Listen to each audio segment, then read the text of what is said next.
Hello, hello, hello. First of all, I want to address something. This is going to be a bit more complicated than part one. Please leave a comment if you get confused by anything. However, I'm trying my best to simplify it for you. It is difficult for me to explain because there's a lot to think of, despite there not being very many slides. This is like my sixth time recording this. So today I'm talking about how to better understand a flowchart, like what is a flowchart, how to implement it, and how to make one for your own. Whereas a flowchart is just a way to represent steps. For a game like chess, there's so many freaking moves that I'm not gonna represent a flowchart on here. Um, However, for like Smash, a really simple one is if I think my opponent is going to jump, I nair. Otherwise, I dash attack. Very simple one, very easy to process. If then statements are your best friend, you better understand this concept. So if you're into like coding, you probably understand this pretty well.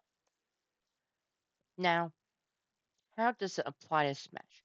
So unlike chess, where the better your flowcharts are, the better off you are. They're just always optimal because flowcharts are if you do this, I do that. If you do this, I do that. It's way, way, way better and always optimal in games in which y'all are taking turns and someone naturally has an advantage. Like if you don't know in chess, technically white always has the advantage. So in top level games, if white ties, that's a loss for them.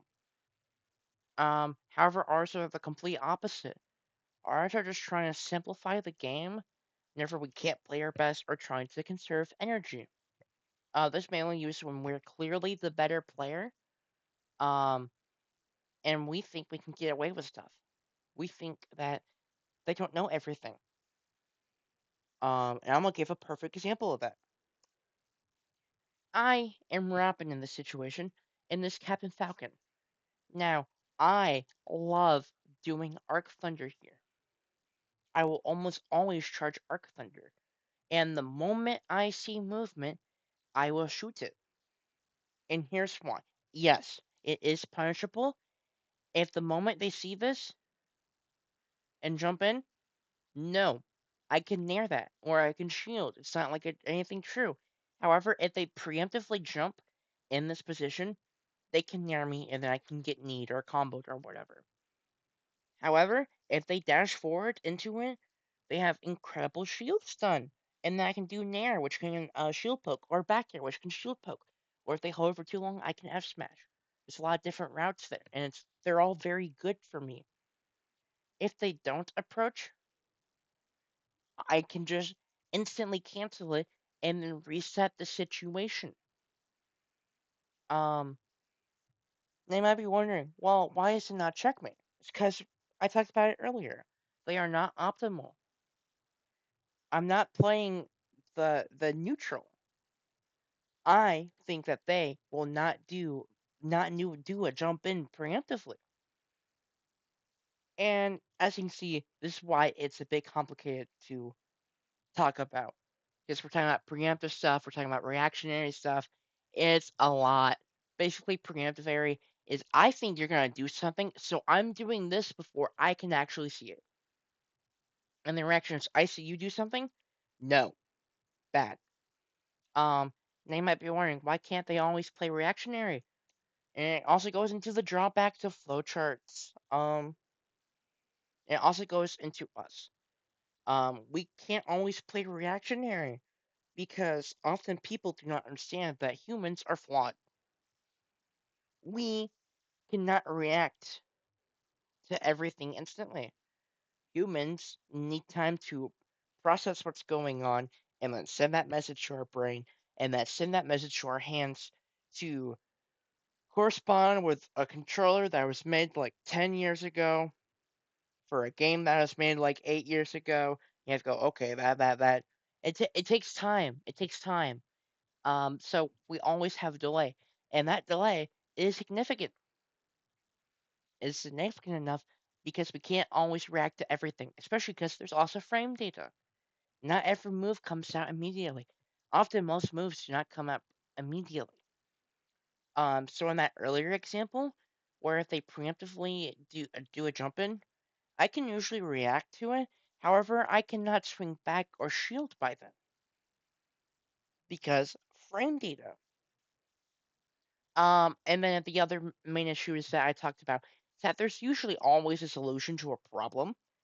However, a lot of like lower level players, so people who are using this on, often don't understand stuff like playing preemptively. They're constantly reacting.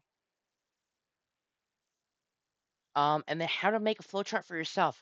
Now, it is pretty complicated. I'll show you an example of what this looks like. Um, but you need four things. Understand common situations in neutral.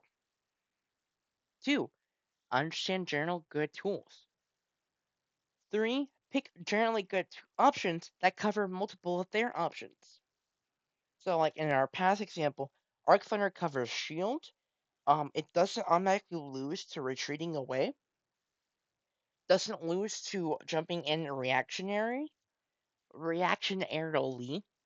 Like it really only loses if they like jump in preemptively. Preemptively. And if you're wondering what we do reactionary, we can just nair. Um, I forgot to mention that. And then break down what options can be covered when played reactionary or preemptively. Like if I'm not looking out for this nair, the moment I shoot this and I don't see them in the air immediately, or if they're not like in my face, then I know okay, I can nair. I should just like probably mash nair because it's generally good. And if the nair misses, that probably means they got hit by the arc thunder, or they're shielding it, or they're way too far away from me. Um, and reactionary and playing preemptively is generally going to be very important. So it's a good way to help understand how to implement that into your gameplay. So I'm gonna show you a flowchart with my other character, Me Gunner. And I want to talk about it a little bit more. However, understand that flowcharts are complicated. You should always have them in like a document or something. Um, and then you should try implementing it. It will take a while to implement it, and you need a flowchart for every situation. Um, Now a lot of them will overlap. Fortunately, if you only play one character, it's a lot easier.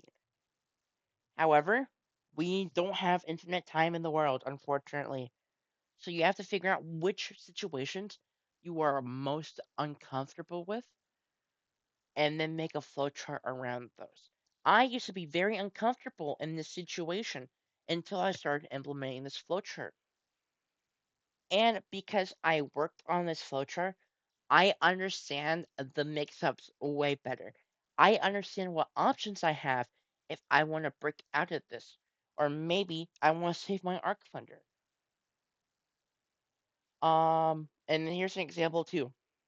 Bomb drop, nair, fair, and rocket are all considered amazing neutral tools for gunner. And I'm talking about my thought process and the flowchart. Here's what the flowchart looks like. Um, and I'm gonna talk about. So, am I actionable? If I'm not actionable, I'm not worried about this flowchart yet. I should be actionable. Um, is the bomb drop in front of us? I always run bomb drop in this matchup, so this works out pretty well for me. If I don't, set bomb drop in front of us, and then I go back to the actionable part the moment I'm done with that in lag. If it is in front of us, then I consider are they approaching or not approaching, and how. The bottom option is if they are not approaching. I just wait and then I go back here to actionable.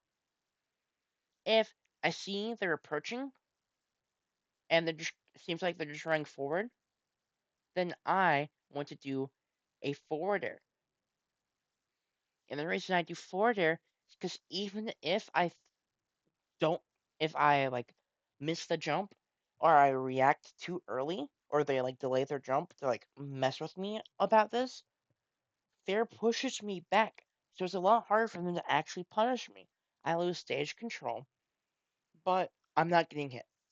And then if I see the jump and I'm reacting to it, I will nair because this can contest very well with his neutral nair. My nair is humongous. Um, and yeah, I hope this all makes sense. If it doesn't, please let me know. Write a comment or something. It's been very hard to talk about, but I'm doing it for you guys. If you enjoyed, have a good day. And if you know what, if you didn't enjoy, also have a good day. I'll see you later. Peace.